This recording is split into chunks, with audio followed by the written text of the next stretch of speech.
Hello बच्चों। तो आज हम पढ़ने वाले हैं क्लास 7 की इंग्लिश हनीकॉम, जिसका आज आखिरी यूनिट है, यूनिट 10। और इस यूनिट का नाम है the story of cricket, cricket की कहानी। तो ये कहानी शुरू करने से पहले चलिए इसके बारे में पहले कुछ जान लेते हैं। Sport is an integral part of the healthy life. खेल एक अविभाज्य अंग है स्वस्थ जीवन का। It is one way in which we amuse our self. यह एक तरीका है जिसमें हम अपने आप को आनंदित करते हैं, अपने आप को खुश रखते हैं। compete विथ ईच अदर, और एक दूसरे से प्रतिस्पर्धा करते हैं। एंड स्टे फिट, और हम फिट रहते हैं। Among the various sports such as hockey, football and tennis. बहुत सारे खेलों के बीच में, जिसमें है हॉकी, फुटबॉल और tennis, cricket appears to be the most appealing national entertainment today. ऐसा लगता है कि क्रिकेट जो है सबसे ज़्यादा आकर्षित करने वाला, आज के दिन सबसे ज़्यादा आकर्षित करने वाला नेशनल एंटरटेनमेंट बन गया है। How much do we really know about the game called cricket. हम जितना भी किसी खेल के बारे में जानते हैं वह क्या है, क्रिकेट है। मतलब ज़्यादातर लोग खेल के बारे में जो भी जानकारी रखते हैं वो किस खेल के बारे में रखते हैं, क्रिकेट के बारे में। तो चलिए अब हम स्टोरी को शुरू करते हैं। स्टोरी का नाम है द स्टोरी ऑफ क्रिकेट, और इसका पहला भाग हम आज शुरू कर रहे हैं। Cricket grew out of many stick and ball game played in the England 500 years ago. Cricket एक स्टिक और बॉल से खेले जाने वाला गेम था जो 500 साल पहले इंग्लैंड में खेला जाता था। तो ये क्रिकेट कहाँ से आया है? इंग्लैंड में, जहाँ पर 500 साल पहले बहुत सारे स्टिक और बॉल, मतलब छड़ी और गेंद से खेल खेले जाते थे, वहीं से यह क्रिकेट ग्रीव आउट हुआ है, बढ़कर आया है। The word bat is an old English word that simply mean stick or club. The word bat एक अंग्रेजी का पुराना नाम है जिसका साधारण माने स्टिक, छड़ी या बैट होता है, बल्ला होता है। By the 17th century, cricket had evolved enough to be recognizable as a distinct game. 17वीं शताब्दी तक क्रिकेट ने अपने आप को इतना विकसित कर लिया कि वह अलग से अपनी पहचान बना लिया। Till the middle of the 18th century, और 18वीं शताब्दी के मध्य तक, बैट्स वेयर रफली the same shape as hockey stick. Bat कैसे होते थे? लगभग हॉकी स्टिक के जैसे होते थे। Curving outwards at the bottom, bottom पर नीचे की तरफ वह बाहर की तरफ मुड़े हुए होते थे, जैसे हॉकी बाहर की तरफ मुड़ा हुआ होता है। There was a simple reason for this, इसका एक साधारण कारण था। The ball was bowled under arm, जो बॉल था, जो गेंद थी, वह अंडर आर्म बॉलिंग की जाती थी। मतलब एलॉन्ग द ग्राउंड, ग्राउंड के सहारे, मतलब ग्राउंड पर लुढ़का के गेंद की जाती थी। And the curve at the end of the bat gave the batsman the best chance of making contact. जो कर्व था, लास्ट में जो कर्व था, वह एक बेस्ट चांस देता था बैट्समैन को कि वह बॉल को हिट कर सके, उससे कंटैक्ट करा सके। वन ऑफ द peculiarities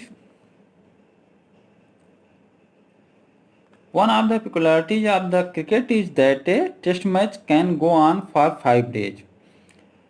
तो क्रिकेट की एक खासियत थी कि यह 5 दिनों तक चलता था। एन स्टिल एंड, और तब पर भी,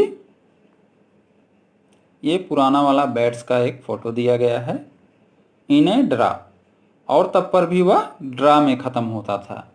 किस में ख़त्म होता था? ड्रा में। ड्रा मतलब कि कोई फैसला ना हो, ना कोई हारे ना कोई जीते। No other modern team sport takes even half as much time to complete.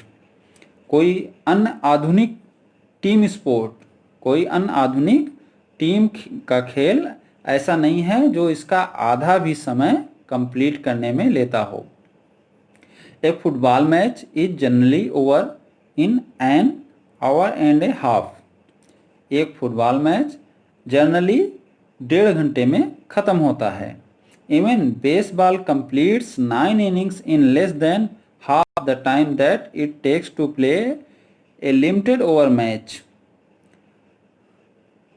यद्यपि एक बेसबॉल की 9 इनिंग्स 9 पारियां इसके आधे समय में ही पूरी हो जाती हैं, जितने में कि इसका लिमिटेड ओवर का मैच होता है। लिमिटेड ओवर का मैच को अगर एक वर्ड में बोले तो वनडे मैच जो होता है, जो 50 ओवर का मैच होता है, उसको लिमिटेड ओवर मैच बोला जा रहा है।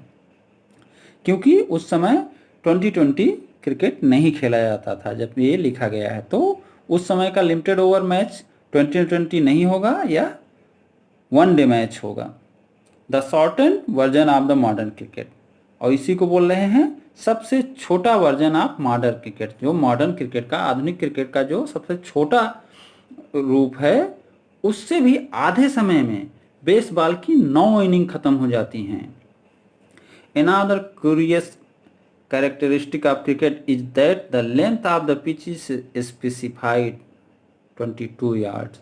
और दूसरी एक जिज्ञासु गुण इसका कैरेक्टरिस्टिक जो है क्रिकेट का, वह क्या है?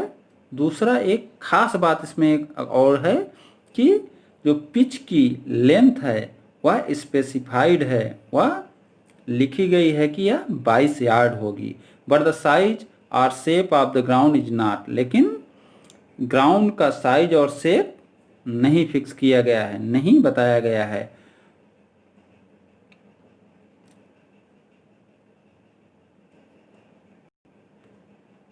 Most other team sports such as hockey and football lay down the dimension of the playing area। Most other team sport, अधिकतर दूसरे टीम के खेल जो हैं सच है हॉकी, जैसा कि हॉकी एंड फुटबॉल और फुटबॉल, ले डाउन वो प्रेस्क्राइब किए हैं, वो बताए हुए हैं the dimension of the playing area, size of playing area, खेलने का एरिया, मतलब और जो गेम हैं उनमें खेलने का एरिया जो है वो पहले से तय हैं। क्रिकेट डज नॉट, लेकिन क्रिकेट नहीं बताता, नहीं है, क्रिकेट में ऐसा नहीं है। Grounds can be oval like the Adelaide oval or nearly circular like Chepauk in Chennai. Grounds can be हो सकते हैं oval, oval like the Adelaide oval, जैसा कि एडिलेड में ओवल है। और नियरली ए सर्कुलर या लगभग सर्कुलर, लगभग वृत्ताकार, लाइक चिपॉक इन चेन्नई, जैसा कि चेन्नई का चिपॉक जो है प्लेग्राउंड है। A 6 at the Melbourne cricket ground needs to clear much more ground than it does at Feroz Shah Kotla in Delhi. एक 6, एक छक्का, जो छक्का मारते हैं at the Melbourne cricket ground, एक छक्के को मेलबोर्न क्रिकेट ग्राउंड पर needs to clear much more ground, ज़्यादा ग्राउंड कवर करना पड़ता है, than it does at the Feroz Shah Kotla in Delhi, जितना कि वह फिरोज शाह कोटला में करता है जो दिल्ली में है। There's a historical reason behind both these oddities. इन दोनों खासियतों की एक ऐतिहासिक कारण है, एक ऐतिहासिक कारण है। क्या ऐतिहासिक कारण है? Cricket was the earliest modern team sport to be codified. Cricket सबसे पहला ऐसा मॉडर्न टीम स्पोर्ट था जिसे लिखा गया, कोडिफाइड किया गया। The first written law of the cricket were drawn up in 1744। पहला लिखित लॉ ऑफ क्रिकेट, क्रिकेट का नियम, वेयर ड्रॉन अप, वह आया कब? 1744 में। दे स्टेटेड, इसमें कहा गया, वे कहते हैं, the principal shall choose from amongst the gentleman present 2 umpire who shall absolutely decide all disputes. तो इसमें क्या कहते हैं? द प्रिंसिपल्स, जो खास लोग होंगे, जो मेन लोग होंगे, शैल चूज फ्रॉम, वो चुनेंगे, अमॉन्ग्स द जेंटलमैन प्रेजेंट, उनके बीच में जो वहाँ जेंटलमैन प्रेजेंट होंगे, 2 अंपायर्स, 2 अंपायर, मतलब जो वहाँ अच्छे लोग रहेंगे उनमें से 2 अंपायर मेन लोग चुनेंगे। Who shall absolutely decide all dispute, जो तमाम तरह के विवाद को हल करेंगे, डिसाइड करेंगे। The stumps must be 22 inch high and the bail across them 6 inches. जो स्टम्प की हाइट होगी, ऊंचाई होगी, वह 22 इंच होगी और उसके ऊपर जो गिल्ली रखी रहती है, बेल रखी रहती है, वह कितनी होगी? 6 इंच की होगी। द बाल must be between 5 and 6 ounce. और बाल का वजन कितना रहेगा? 6 और 5 और 6 के बीच में रहेगा, आउंस में। ये आउंस में है, ये लगभग 28 ग्राम, 1 आउंस के बराबर, 1 आउंस बराबर 28 ग्राम होता है, लगभग।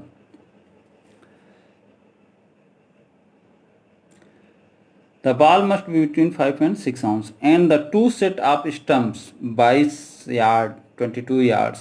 और दो सेट जो स्टम्प के होंगे वह 22 यार्ड्स अपार्ट होंगे, दूर होंगे। एक दूसरे से जो स्टम्प की दूरी होगी कितना होगी? 22 यार्ड्स होगी।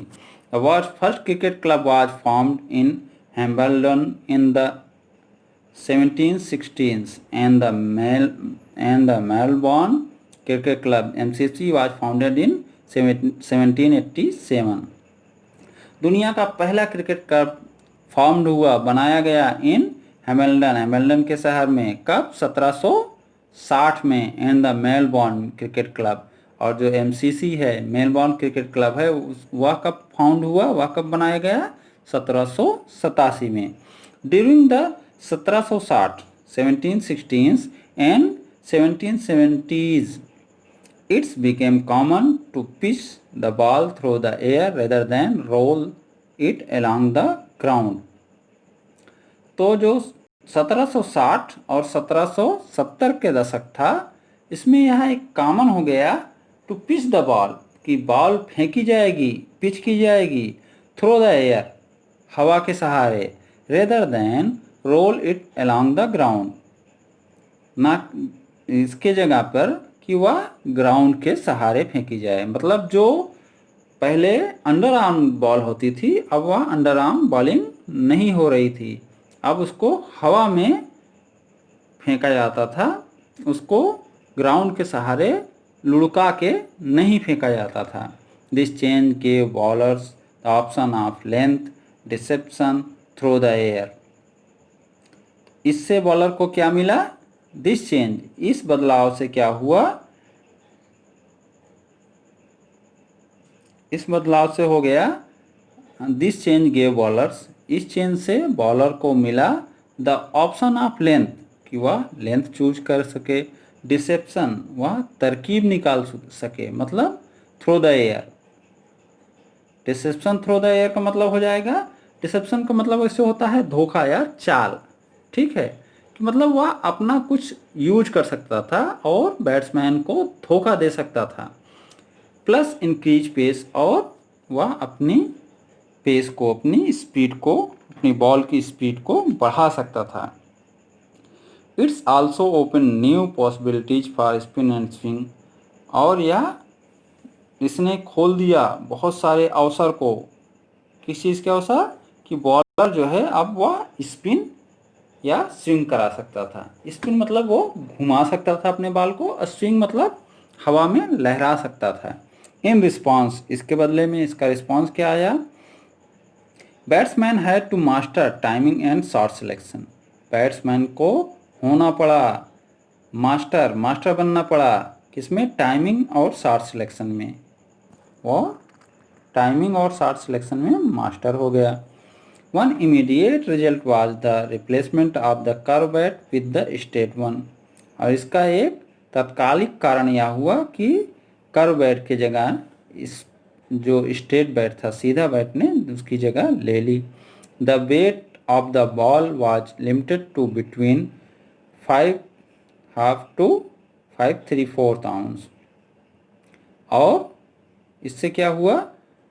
इससे ये हो गया कि जो अब बॉल की जो वजन था वो भी फिक्स कर दिया गया, कितना? 5.5 से 5.25 आउंस के बीच में। And the width of the bat to 4 inches, और बैट का जो विथ था वो 4 इंच फिक्स किया गया। In 1774 the first leg before law was published. 1774 में 1774 में पहली बार LBW का लॉ पब्लिश हुआ, प्रकाशित हुआ। लेग बिफोर लॉ, LBW जिसको शॉर्ट में बोलते हैं। Also around this time a third stump became common, और लगभग इसी समय जो तीसरा स्टम्प था वह भी आ गया, जुड़ गया, क्योंकि LBW में वो तीसरे स्टम्प से ही देखते हैं कि वह उसके सामने था कि नहीं, इसलिए तीसरा स्टम्प था वह चालू रखा जाने लगा। इसका मतलब यह है कि पहले 2 स्टम्प होते थे, 2 इस तरफ 2 उस तरफ, 2 स्टिक। अब क्या हो गए, 3 स्टिक इस तरफ 3 स्टिक इस तरफ, जैसा कि अभी हम लोग देखते हैं। By 1718 3 days had become the length of the major match, and this year also saw the creation of first 6 seam cricket ball. By 1718 और 1780 तक 3 days had became the length of the major match, 3 दिन का बड़े मैचों का जो length होता था, ड्यूरेशन होता था, वह 3 दिन होता था। एंड दिस ईयर, और इसी साल, आल्सो द क्रिएशन, और हमने देखा, आल्सो मतलब और भी देखा, creation of the first 6 seam cricket ball, 6 बार सिलाई की हुई क्रिकेट की गेंद। ये कुछ फोटो दिए गए हैं जो क्रिकेट से रिलेटेड हैं, इसमें इतना क्लियर तो नहीं है। ये MCC का है, फोटो नीचे दिया गया था। ठीक है, चलिए अब आगे पढ़ते हैं। If you look at the game equipment you can see how cricket both change with changing times. अगर आप देखोगे गेम्स इक्विपमेंट्स, गेम के औजार, इक्विपमेंट, उसके जो इक्विपमेंट है, यू कैन सी, आप देखोगे, how cricket both change with changing time, कि क्रिकेट जो है समय के साथ कैसे बदला। And it fundamentally remain true to its origin in rural England, और तब पर भी यह वास्तव में मूल रूप से वैसा ही रहा, रिमेन ट्रू, एकदम वैसा ही सत्य रहा, उसी सत्यता पर रहा, टू इट्स ओरिजिन, जैसा कि वह पैदा हुआ था इन रूरल इंग्लैंड, गांव के इंग्लैंड के गांव में, जैसा इंग्लैंड के गांव में वो पैदा हुआ था, इतने बदलाव के बाद वह अभी भी वैसे ही रहा। Cricket most important tools are all made of natural pre industrial materials. क्रिकेट के ज़्यादातर इम्पॉर्टेंट टूल्स जो हैं, इम्पॉर्टेंट औजार जो हैं, वह किससे बनते हैं, नेचुरल चीज़ों से बनते हैं, या प्री इंडस्ट्रियल जो इंडस्ट्री से नहीं बनते, उन मटेरियलों से बनाए जाते हैं। The bat is made with leather, twine and cork. बल्ला जो है, बैट जो है, वो बनाया जाता है लेदर से, ट्वाइन से, रस्सी से, और कॉर्क से। Even today both bat and ball are handmade. यहाँ तक कि अभी भी बोथ बैट और बॉल, बल्ला और गेंद, हाथ से बनाए जाते हैं। नॉट इंडस्ट्रियली मैन्युफैक्चर्ड, ना कि इंडस्ट्री के द्वारा बनाए जाते हैं। The material of the bat change slightly over time. Bat का जो मटेरियल होता है, जो उसमें मटेरियल होता है, वह समय के साथ थोड़ा सा बदला है। Once it was cut out of a single piece of wood, पहले जैसा कि वह एक ही लकड़ी के टुकड़े से काट कर बनाया जाता था। Now it's consist of 2 pieces, अब यह अपने आप में 2 पीसेज में रहता है। The blade which is made out of the wood of the willow tree, and the handle which is made out of can. तो इसमें बोल रहे हैं ब्लेड होता है उसका, वह किससे बना होता है, विलो के वुड की लकड़ी से बना होता है।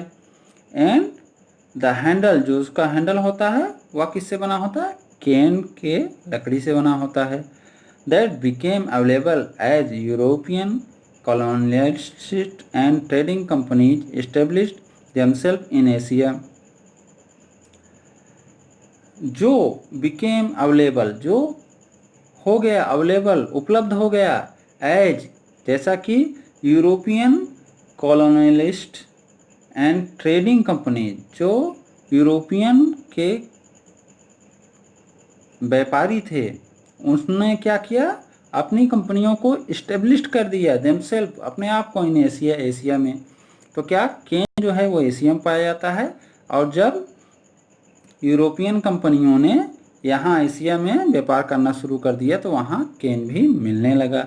Unlike golf and tennis, golf और टेनिस की तरह cricket has, unlike golf and tennis, tennis और गोल्फ के जैसा नहीं, क्रिकेट हैज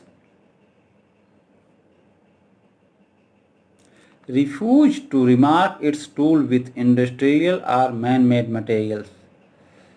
क्रिकेट ने रिफ्यूज कर दिया, मना कर दिया, टू रीमेक, बनाने के लिए, इट्स टूल, इसके टूल्स, विथ इंडस्ट्रियल और मैन मेड मटेरियल्स, कि वह जो फैक्ट्री में बने या मैन मेड मटेरियल से बने, जो आदमी बनाते हैं, मतलब वह नेचुरल चीज़ों से ही बनता रहा।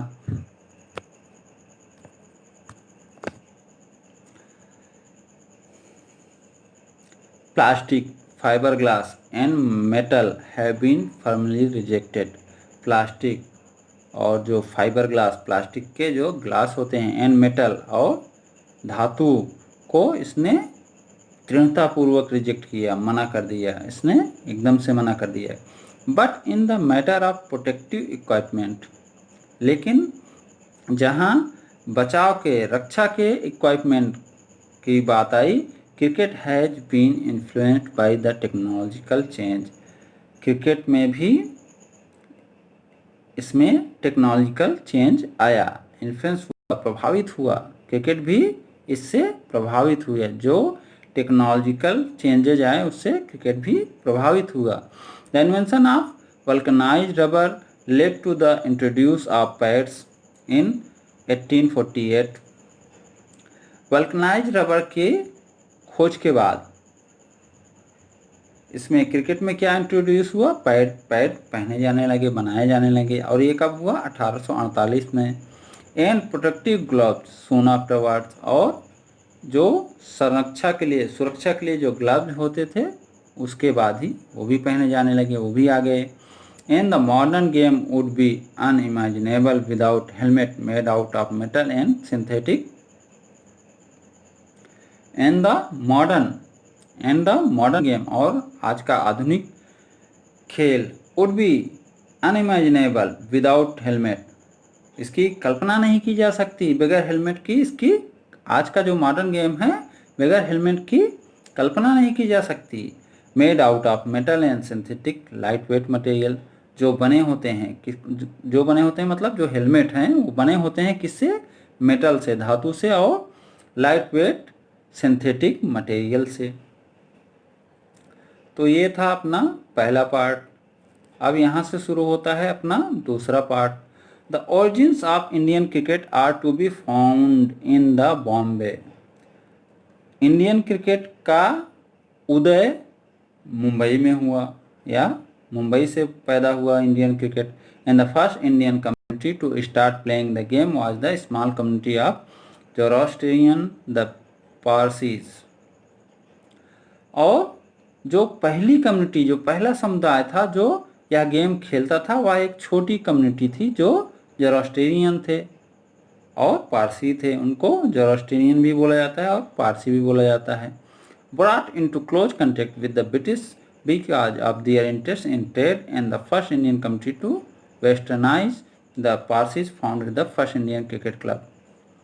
brought into the close contact with the British, जो आ गए थे बहुत नज़दीक कंटेक्ट में आप ब्रिटिश के, because of their interest in trade, क्योंकि उनका व्यापार में इंटरेस्ट था। And the first Indian community to westernise, और वह ऐसी इंडियन कम्युनिटी थी जो वेस्टर्नाइज हो गई थी, मतलब वो पश्चिमी सभ्यता में ढल गए थे। The Parsis founded the first Indian cricket club, पारसियों ने बनाया पहला Indian cricket club, the oriental cricket club in Mumbai in 1848। पारसियों ने एक इंडियन क्रिकेट क्लब बनाया जिसका नाम था ओरिएंटल क्रिकेट क्लब, और यह 1848 में बना। Parsi club were funded and sponsored by Parsi businessmen like the Tatas and the Wadias. Parsi जो क्लब था वह फंड इकट्ठा करता था और वह स्पॉन्सर्ड किया जाता था, प्रायोजित किया जाता था by the Parsi businessman, Parsi व्यापारियों द्वारा, लाइक द टाटाज, जैसे कि टाटा और वाडिया। तो जो क्लब था उसको कौन सहायता करता था, कौन प्रायोजित करता था? टाटा और Wadia. The white cricket elite in Indian offer no help to the enthusiastic Parsees. The white cricket elite, जो गोरे क्रिकेट के खास वर्ग थे, जो गोरे लोग थे, मतलब जो अंग्रेज थे, वो लोग इन इंडिया, जो इंडिया में थे, ऑफर नो हेल्प, उन्होंने कोई हेल्प ऑफर नहीं की टू द एंथुसियास्टिक पारसीज, उत्साही पारसियों की। तो जो गोरे अंग्रेज लोग थे उन्होंने पारसियों की कोई हेल्प नहीं की। इनफैक्ट वास्तव में there was a quarrel between the Bombay Gymkhana a white only club. In fact वास्तव में उनके बीच एक झगड़ा था, उनके बीच में एक झगड़ा था। द बॉम्बे जिमखाना, ये नाम है Bombay Gymkhana, a white only club. और ये किसका क्लब था? व्हाइट क्लब था, अंग्रेजों का क्लब था, मतलब अंग्रेजों की टीम थी। And the Parsi cricketers over the use of a public park. किसके लिए झगड़ा हुआ था? बॉम्बे जिमखाना और पारसी क्रिकेटरों के बीच एक झगड़ा हुआ था एक पब्लिक पार्क के यूज के लेकर, कि मतलब उसमें कौन खेलेगा। The Parsis complain that the park was left unfit for cricket because the polo ponies of the Bombay Gymkhana dug up the surface. पारसियों ने कंप्लेन किया था, शिकायत की थी कि park was left unfit for cricket, कि पार्क जो है अब क्रिकेट खेलने के लायक नहीं रहा। Because the polo ponies of the Bombay Gymkhana, क्योंकि पोलो पोनीज, जो पोलो खेल के घोड़े थे, वह बॉम्बे जिमखाना के थे और उसने डग अप, खोद दिया था द सरफेस, उस पार्क की जमीन को। जो लोग पोलो खेलते थे उसके घोड़ों ने उस जमीन को खोद दिया था, इसलिए पारसियों ने कंप्लेन किया था कि वह अब क्रिकेट खेलने के लायक नहीं रहा। When it became clear that the colonial authorities were prejudiced in favor of their white compatriots, the Parsis built their own gymkhana to play cricket in. जब यह साफ हो गया कि जो कॉलोनियल अधिकारी हैं वे अपने अंग्रेज देशवासियों के साथ पक्षपात पूर्ण हैं, तब पारसीज ने अपना खुद का जिमखाना बनाया जिसमें वह क्रिकेट खेल सकें। The rivalry between the Parsis and the Bombay Gymkhana had a happy ending for these pioneers of Indian cricket. दोनों के बीच में जो दुश्मनी थी, जो प्रतिद्वंद्विता थी, उसका एक सुखद अंत हुआ जब इंडियन क्रिकेट के अगुआ ने ये किया। A Parsi team beat the Bombay Gymkhana at cricket in 1889। Parsi team ने बॉम्बे जिमखाना को 1889 में हरा दिया। जस्ट 4 years आफ्टर, केवल 4 साल बाद, ये पारसी टीम है, इसकी फोटो दिया गया है, पारसियों की टीम है। The foundation of the Indian National Congress in 1885, केवल 4 साल बाद जब इंडियन नेशनल कांग्रेस का फाउंडेशन हुआ, बनाई गई। An organisation that was lucky to have amongst its early leaders the great Parsian statesman and intellectual Dadabhai Naoroji. तो क्या बोले? एन ऑर्गेनाइजेशन, जो वो एक संस्था थी, दैट वाज लकी, जो लकी था, to have amongst its early leader, जो उसके शुरू के लीडर थे, नेता थे। द ग्रेट पारसी स्टेटमेंट, एक महान पारसी राजनेता। एंड इंटेलेक्चुअल, जो बुद्धिजीवी थे। कौन थे? दादा भाई नौरोजी। तो कांग्रेस का जो गठन हुआ था, जो बनी थी कांग्रेस, उसमें एक राजनेता थे जो बहुत ही बुद्धिजीवी थे, और वो कौन थे? Dadabhai Naoroji. Modern cricket is dominated by test and one day international. Modern cricket अब क्या हो गया? Modern cricket is dominated by test and one day international played between nation teams. Modern cricket अब दो रूपों में खेला जाता है। किसमें किसमें? एक टेस्ट और एक वनडे इंटरनेशनल, जो प्लेड बिटवीन नेशनल टीम, जो देश की टीमों के बीच में खेला जाता है। दो देश की टीमों के बीच में खेला जाता है। The players who became famous, who live on in the memories of the cricket public are those who have played for their country. The players, जो खिलाड़ी होते हैं, who became famous, जो मशहूर हो जाते हैं, who live in the memories of cricket public, जो क्रिकेट की पब्लिक मतलब जो क्रिकेट के फैंस हैं उनकी यादों में रहते हैं, are those who have played for their country, वह होते हैं जो अपने देश की तरफ से खेलते हैं। The players Indian fans remember. The players Indian fans remember even now are those who were fortunate enough to play Test cricket. ऐसे प्लेयर, इंडिया के ऐसे प्लेयर्स जिसको उनके फैंस याद करते हैं, इवन नाउ, अभी तक, are those who were fortunate enough to play test cricket, जो कि सौभाग्यशाली रहे हैं, अधिक सौभाग्यशाली रहे हैं टू प्ले टेस्ट क्रिकेट, जो कि टेस्ट क्रिकेट खेले थे।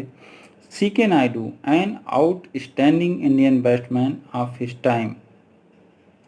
सीके नायडू एक नाम है, जो एक आउटस्टैंडिंग बहुत अच्छे बैट्समैन थे अपने समय के। lives on in the popular imagination when some of his great contemporaries like Palwankar Vittal and Palankar Balu have been forgotten. Live मतलब आज भी जिंदा हैं, on in the popular imagination, उनके पॉपुलर लोग के इमेजिनेशन में, उनके ख्यालों में, when some of his great, लेकिन उनके साथ के कुछ खास समकालीन जो उनके थे, लाइक पलवंकर विट्ठल, जैसे कि पलवंकर विट्ठल एंड पलवंकर बालू, और पलवंकर बालू हैव बीन फॉरगेटन, उन्हें भुला दिया गया है। मतलब सीके नायडू को लोग आज भी बहुत याद करते हैं, और उन्हीं के जो साथी थे, उन्हीं के साथ जो थे, उन पलवंकर विट्ठल और पलवंकर बालू को भुला दिया गया है। इवन दो Nayudu was past his cricketing prime when he played for India in its first test match against England starting in 1932। यद्यपि Nayudu was past his cricketing, Nayudu pass कर चुके थे अपना क्रिकेटिंग प्राइम, अपना क्रिकेट का सबसे अच्छा समय, when he played for India, जब वह इंडिया के लिए खेले। तो जो सीके नायडू थे, यद्यपि जब सीके नायडू भारत के लिए पहली बार क्रिकेट खेले 1932 में, तब तक उनका क्रिकेट का सबसे अच्छा समय जा चुका था, मतलब थोड़ा ओल्ड एज में खेले होंगे। His place in India cricket history is assured because he was the country's first test captain.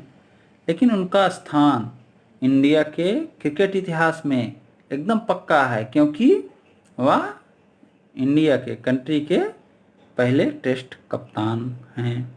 India enter the world of test cricket in 1932। India test cricket, दुनिया के टेस्ट क्रिकेट में 1932 में दाखिल हुआ। A decade and a half before it became an independent nation। 15 साल पहले, a decade मतलब 10 साल, हाफ बिफोर मतलब आधा, a decade and a half, तो डिकेड 10 साल और 5 साल, ये तो 15 साल before it's became an independent nation, वह अपने आज़ादी से 15 साल पहले, क्योंकि जो अपना देश आज़ाद हुआ था वो 1947 में हुआ था। तो 32 से 47 15 साल हैं। This was possible because test cricket from its origin in 1877 was organized as a contest between different parts of the British Empire। या इसलिए क्योंकि जो टेस्ट क्रिकेट था वह 1877 से ही उन देशों के बीच खेला जाता था जो इसके ब्रिटिश एम्पायर के भाग हुआ करते थे। नॉट सॉवरेन नेशन, ना कि स्वतंत्र देश के बीच। The first test was played between England and Australia when Australia was still a white settler colony. पहला टेस्ट खेला गया था इंग्लैंड और ऑस्ट्रेलिया के बीच। व्हेन ऑस्ट्रेलिया, जब ऑस्ट्रेलिया था, was still a white settler colony, जब वह गोरों की बस्ती हुआ करती थी। Similarly the small countries of the Caribbean that together make up the West Indies team were British colonies till well after the second world वार। इसी तरह से कुछ स्मॉल कंट्रीज, कुछ छोटी छोटी कंट्रीज ऑफ द कैरेबियन, कैरेबिया की कुछ छोटी छोटी कंट्री दैट टुगेदर में जो आपस में मिलकर बनाते थे एक वेस्ट इंडीज टीम, जिसका नाम था West Indies team. Were British colony, जो ब्रिटिश कॉलोनी थी, जो ब्रिटिश का ही एम्पायर था। Till well after the second world war, तृतीय विश्व युद्ध के बाद तक। अब यहाँ से अपना दूसरा भाग खत्म होता है और तीसरा भाग शुरू होता है। तो चलिए अब तीसरा भाग भी पढ़ लेते हैं। Television coverage change cricket, television के कवरेज ने क्रिकेट को चेंज कर दिया। It expanded the audience for the game by beaming cricket into small towns and village. इसने एक्सपेंड कर दिया ऑडियंस को, दर्शक को, फॉर द गेम के लिए, by the beaming cricket into the small towns and village. Television आने से क्या हुआ कि जो क्रिकेट का दर्शक था वो बहुत बढ़ गया, क्योंकि इसका टेलीकास्ट अब छोटे से कस्बे और गांव में भी होने लगा। It also broadened cricket social base, और यह क्रिकेट के सामाजिक बेस को भी बहुत बढ़ा दिया। Children who had never previously had the chance to watch international cricket because they lived outside the big cities could now watch and learn by imitating their heroes. Children who had never previously had to chance to watch international cricket, बच्चे जो पहले कभी नहीं chance पाते थे कि international cricket को देख पाएँ, because they lived outside the big city, क्योंकि वह बड़े शहर से बाहर रहते थे। Could now watch and learn by imitating their heroes, और वह अब देख सकते थे और सीख सकते थे बाय इमिटेटिंग, उनकी कॉपी करके, उनकी नकल करके। किसकी? अपने हीरोज की। The technology of satellite television and the worldwide reach of multinational television companies created a global market for cricket. Technology of satellite television की जब टेक्नोलॉजी आ गई, and the world wide reach of multinational television, और बहुत सारी multinational television companies आ जाने की वजह से क्रिएट एक ग्लोबल मार्केट, उन्होंने बनाया एक इंटरनेशनल मार्केट, एक ग्लोबल मार्केट, पूरी दुनिया को मार्केट फॉर क्रिकेट के लिए। क्रिकेट के लिए अब दुनिया क्या हो गई? एक ग्लोबल मार्केट हो गई। Matches in Sydney could now be watch live in Surat, Sydney के मैच अब सूरत में लाइव देखे जा सकते थे। Since India had the largest viewership for the game amongst the cricket playing nation, जबकि इंडिया के पास एक लार्जेस्ट व्यूअरशिप थी, मतलब यहाँ दर्शक बहुत ज़्यादा थे, for the game amongst of cricket playing nation, जितने भी देश क्रिकेट खेलते थे उन सब में इंडिया के पास सबसे ज़्यादा दर्शक थे। In the largest market in the cricketing world, और क्रिकेट के वर्ल्ड में सबसे बड़ा market. The game centre of gravity shifted to the South Asia, तो गेम का, खेल का जो सेंटर ऑफ ग्रेविटी था, जो केंद्र था, वह अब साउथ एशिया में शिफ्ट हो गया, साउथ एशिया की तरफ आ गया। This shift was symbolised by the shifting of the ICC headquarter from London to tax free Dubai.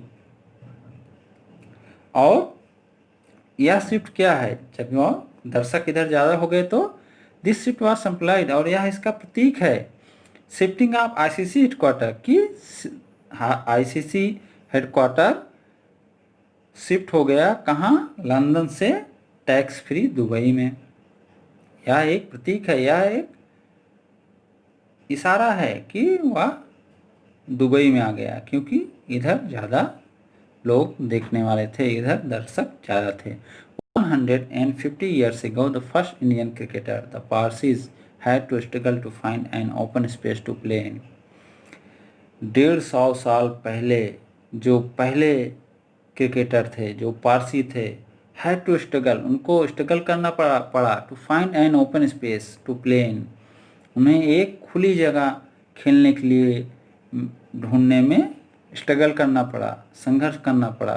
Today, आज, the global market place has made Indian players the best paid most famous cricketers in the game.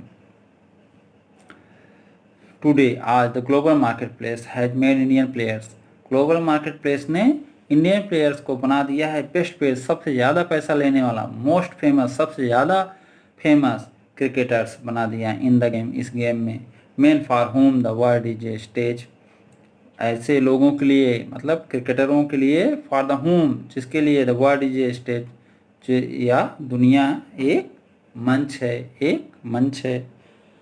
This transformation was made up of many smaller changes, यह transformation, यह बदलाव जो हुआ, made up many smaller changes, बहुत छोटे छोटे बदलाव लाया।